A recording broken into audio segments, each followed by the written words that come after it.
સહેલી doctor Shivani Bhatt charitable foundation સહેલી project અંતર્ગત હું આપ સૌનું હાર્દિક સ્વાગત કરું છું. એસપીસીએફ સહેલી એ એક યુનિક આઈડિયા છે, યુનિક પ્રોગ્રામ છે, જેના અંતર્ગત અમે યૌવન અવસ્થામાં પ્રવેશેલી કિશોરીઓ તેમજ માતાઓને અનુલક્ષીને કરેલો છે. આ પ્રોગ્રામ મને ખાતરી છે ત્યાં સુધી એક સ્વસ્થ પરિવાર, સ્વસ્થ સમાજ અને સ્વસ્થ રાષ્ટ્રનું નિર્માણ થશે તેવા લક્ષ્ય સાથે અમે આવી રહ્યા છીએ. તો આપ સૌ આ પ્રોજેક્ટ અંતર્ગત અમને સહકાર આપશો તેવી આશા છે. આભાર.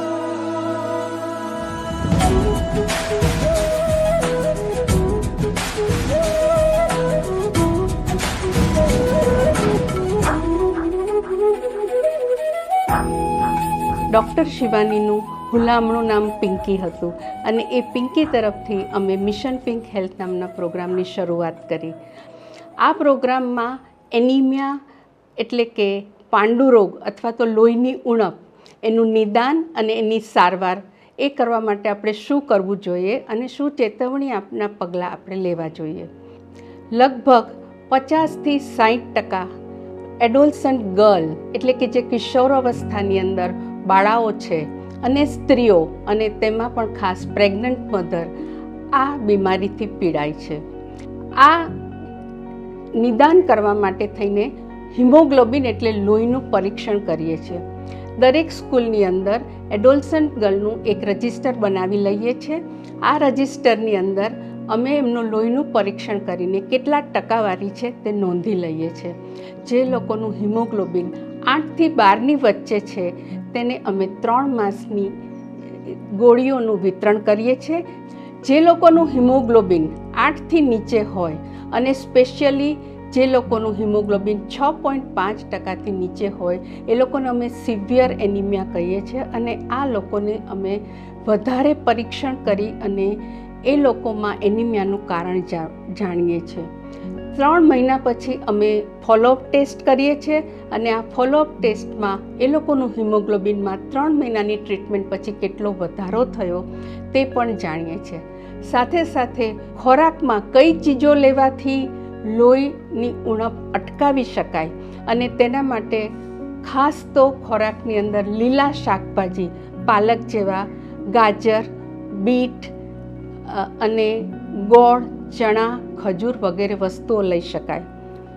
આ બાલિકાઓની ત્યાર પછી અમે જ્યારે ફરીથી તપાસ કરીએ અને એમનામાં લોહી વધવાથી જે એમની નિસ્તેજ ત્વચા છે એના પર જે ગુલાબી આભાની છાંય દેખાય ત્યારે અમને એમાં અમારી પિંકી એટલે શિવાનીનો જરૂર અહેસાસ દેખાય અને એનું જે સપનું હતું આ દેશની બાલિકાઓ અને સ્ત્રીઓ માટે એ અમને પૂરું થતું જરૂર જણાય.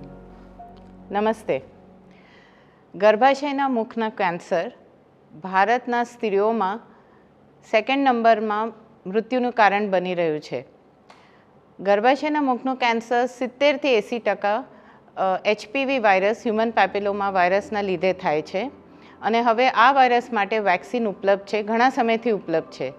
શિવાની ભટ્ટ ચેરિટેબલ ફાઉન્ડેશન સહેલી આ વેક્સિન 16 વર્ષની ઉંમરની ઉપરની છોકરીઓ માટે તદ્દન ઓછા દરે પ્રોવાઈડ કરે છે. કેમ્પ્સ યોજાય છે અને એ કેમ્પ્સમાં આ છોકરીઓને આ વેક્સિન આપવામાં આવે છે. ગર્ભાશયના મુખનું કેન્સર ખૂબ જ ઘાતક કેન્સર છે કારણ કે આનું ફર્સ્ટ સ્ટેજ પછી સર્જરી નથી થતી, ખાલી શેક અને કિમોથેરાપીથી જ ટ્રીટમેન્ટ થાય છે. પણ આ કેન્સરને બહુ સારી રીતે આપણે ડાયગ્નોઝ કરી શકીએ ખાસા અર્લી સ્ટેજમાં. આના ડાયગ્નોસિસ માટે પેપ્સમિયર કરીને એકદમ ઇઝી એક ટેસ્ટ હોય છે જે ગામના આંગણવાડી વર્કર્સને પણ આની તાલીમ આપવામાં આવેલ છે. પેપ્સમિયર સિવાય કેમેરામાંથી જોઈને કોલ્પોસ્કોપ કરીને એક સાધન હોય છે જેમાંથી ગર્ભાશયના મુખને જોવામાં આવે છે અને શંકાસ્પદ એરિયાઝમાંથી બાયોપ્સી લેવામાં આવે છે જેનાથી આનું ડાયગ્નોસિસ એકદમ એક્યુરેટ થાય છે. હવે એવા કેમેરાઝ અવેલેબલ છે જે આર્ટિફિશિયલ ઇન્ટેલિજન્સ એસિસ્ટેડ છે અને એ કેમેરા દ્વારા અમુક સોલ્યુશન્સ લગાવવાથી એકદમ શંકાસ્પદ એરિયા એક્યુરેટલી આપણે જોઈ શકીએ છીએ ને એમાંથી બાયોપ્સી લઈ શકીએ છીએ. શિવાની ભટ્ટ ચેરિટેબલ ફાઉન્ડેશન અને સહેલી આ કેમેરા વડે, જે AI એસિસ્ટેડ કેમેરા છે, એના વડે ફ્રીમાં જે સ્ત્રીઓ છે જે લોકો આ ટેસ્ટ એફોર્ડ નથી કરી શકતા એ લોકોને ફ્રીમાં આ ટેસ્ટ કરીએ છીએ. અને આ જે ટેસ્ટ છે એ એક જ વખત નહીં પણ દર વર્ષે કેમ્પ્સ યોજવામાં આવશે જેમાં આની ફેસિલિટી મળશે. શિવાની ભટ્ટ ચેરિટેબલ ફાઉન્ડેશન સહેલી ગર્ભાશયના મુખનું કેન્સરનું ડાયગ્નોસિસ અને પ્રિવેન્શન માટે તત્પર છે. Thank you. નમસ્તે. આજે હું તમને Shivani Bhatt charitable foundation trust દ્વારા જે સહેલી પ્રોજેક્ટ ચાલી રહ્યો છે તેના વિશે થોડી માહિતી આપીશ. આપણને ખબર છે કે માસિક દરમિયાન સ્વચ્છતા એ સ્વાસ્થ્ય માટે બહુ જ છોકરીઓ માટે ખાસ બહુ જ જરૂરી છે. હવે એમાં પહેલાંના જમાનામાં લોકો કાપડ યુઝ કરતા હતા, પણ એ કાપડ બરોબર જે ધોવું જોઈએ અથવા તો એની જે સ્વચ્છતા રાખવી છે એ નહોતી રહેતી ને એને લીધે ઘણા બધાને ચેપ થતા હતા. અને એની લીધે હવે બધા સેનિટરી પેડનો પ્રમોટ કર્યો, પણ બધાને ખબર છે કે સેનિટરી પેડમાં પ્લાસ્ટિક આવે છે. એ પ્લાસ્ટિક છે એ પર્યાવરણને ખૂબ જ નુકસાન કરે છે. ત્યારે હવે બધા પર્યાવરણને અનુલક્ષીને હવે બધા અગેન જે કાપડના પેડ છે એને પ્રમોટ કરે છે. તો આ ખરેખર હું SBCF ટ્રસ્ટને આ પગલું જે સહેલી દ્વારા જે લેવામાં આવ્યું છે એને આવકારું છે. અને કે જે કિશોરીઓ જેને ખાસ કરીને જે રૂરલ છે, ગામડાઓમાં છે, તો આ સમયે જો એ લોકોને આવા રિયુઝેબલ કોટન જે ફરીથી ધોઈને વાપરી શકે અને જેને 200 વખત તમે એ છોકરી પોતાના જે માસિકના પીરિયડ્સમાં હોય ત્યારે એને વાપરી શકે. એટલે યુઝ્યુઅલી સામાન્ય ભાષામાં કહું તો 4 થી 5 વર્ષ જો એ છોકરી પાસે રિયુઝેબલ કોટન પેડ હોય તો એ પોતે વાપરીને એની અંતર્ગત સ્વચ્છતા જાળવી શકે તથા પર્યાવરણના નુકસાનને પણ બચાવી શકે. તો સહેલી પ્રોજેક્ટમાં આ જે રિયુઝેબલ કોટન પેડ છે અને એને સ્કૂલ અને સ્કૂલ ના જતી બધી જ કિશોરીઓને આ પેડ બીજા અલગ અલગ પ્રોગ્રામ દ્વારા અને અલગ અલગ સ્કૂલમાં બી જઈને એમને પ્રોવાઈડ કરવામાં આવે છે.